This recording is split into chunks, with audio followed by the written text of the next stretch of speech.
Okay, so we've got a couple boxes here. We all know what these are.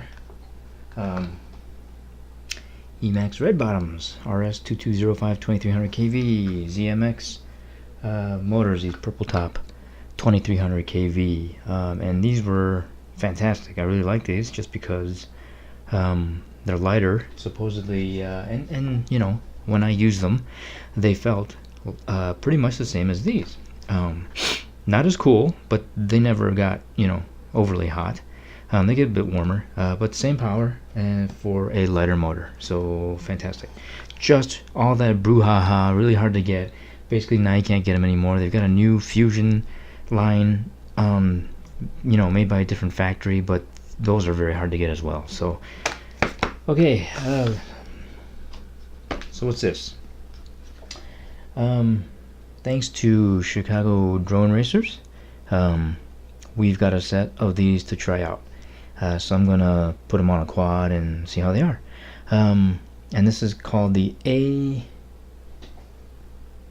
AOKFly FR series. So those are the boxes. Here's the motors. Red bottoms, ZMX, and these new AOKFly.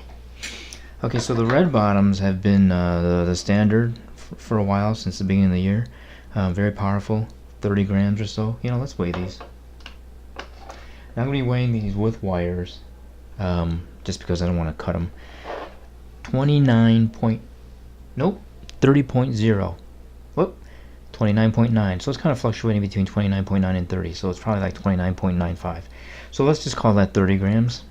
The ZMX, 26.2 grams.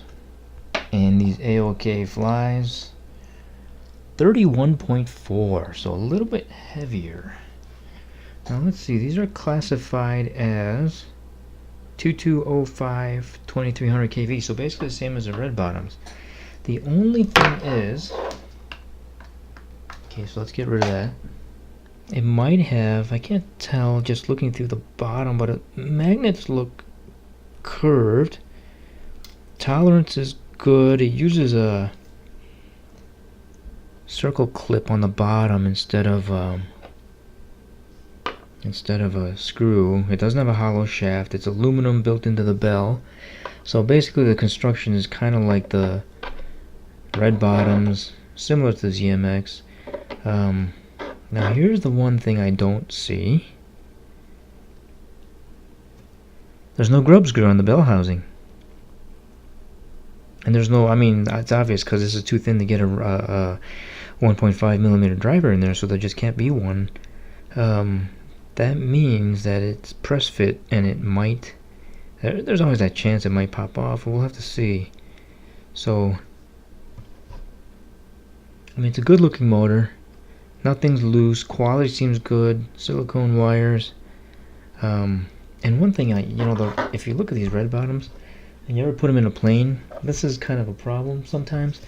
This part doesn't bend, you know, and not a big deal on mini quads, but if you ever use these motors for something else, the ZMX, I mean, you can force it, it'll bend. This one's nice and short, and it's stiff, but at least you can bring it closer in, or some of these frames have the motors, you know, facing outside, not towards the body, but outside, and then you bend them over and under the arm. It'll be a little easier to do on this one. So, but there you go. I mean, it looks good. The labeling is, it seems like it's engraved. Is that a sticker? No, it's engraved, so no sticker. We'll have to see how well balanced they are. The quality seems pretty good. The press fit might be a bit of a concern. Oh, a nice little touch. It's got the little serrations, the grooves where the prop sits, and that helps. You know, it actually matters. It helps the prop sit still when you're trying to turn the nut, you know, the lock nut on or off. So instead of the prop just spinning. So that does actually help. I've dealt with motors like that without them and with them, and it does help a little bit. So that's a nice little detail, but yeah, we'll have to see. It looks like a regular 3mm shaft. I'm assuming there's a bearing on each end. You know, of course there's a bearing on each end. Sometimes these motors have 2 bearings on the inside, in the bell side, but I doubt it. Something this size. Same mount hole spacing. So basically, I'm going to put it in that.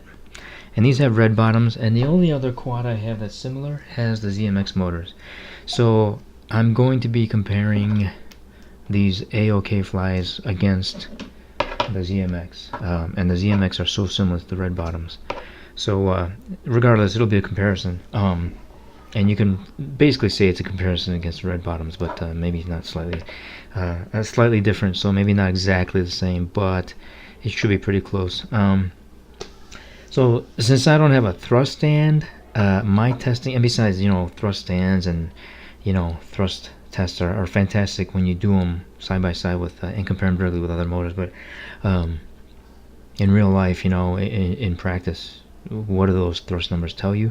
So what I'm going to try to do is set up like 3 flags out in the field, and the first one, between the first 2 will be maybe, I don't know, 30 to 50 feet apart, and the second set will be something similar, maybe 50 feet apart. So I'll do like an acceleration run. I'll do like 3 to 5 of them and average them out and see how these motors do with acceleration times, and then top speed runs. And I'll have to do some calculations to determine, based on the time and distance, what the top speeds are, but it should be pretty accurate. So we'll instead of thrust tests, you know, comparing motor to motor, because I do have 2 of these quads built identically the same for racing, so that I could switch from one to the other than this one's got red bottoms and the other one has ZMX. So I'm going to replace these motors tonight with these AOKFlys, and I'll be comparing this quad with these motors against the other one with ZMX. So we'll see how that performs, and again, we'll just do acceleration and top speed, and we'll see how that goes, and I'll continue this video when I have that.